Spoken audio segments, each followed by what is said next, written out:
তুমি যে কথাটা বললা যে হচ্ছে আমাদের কথা কি মনে পড়ে কিনা, কিছু কিছু মানুষ থাকে মনের মানুষ, যারা সবসময় মনে থাকে এবং তাদের জন্য মন পুড়তে থাকে তাদের কথা যখন মনে হয়।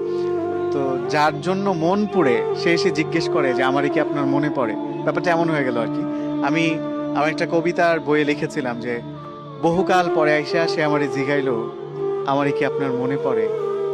বহুকাল পরে আইসা সে আমারে জিগাইলো আমারই কি আপনার মনে পড়ে।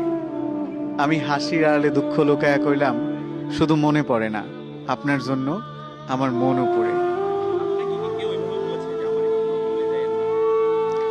আমাকে বলে নাই, কিন্তু আমি অসংখ্য মানুষকে বলেছি।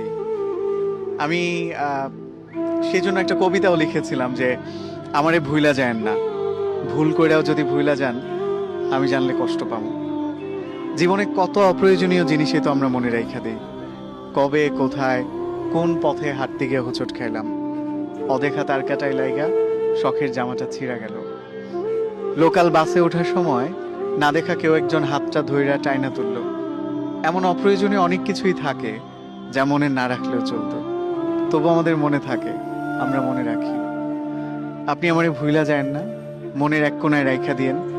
ফুল হয়ে যাওয়া ফোনের স্টোরেজের মতো যদি কখনো মনের মেমোরি পরিপূর্ণ হয়ে যায়, যদি স্টোরেজের প্রয়োজনে কোনো কিছু ডিলিট করা লাগে আপনি অন্য কিছু ডিলিট করেন, তবুও আমারে থাকতে দিয়েন মনে, যত্নে রাখেন কিংবা অযত্নে।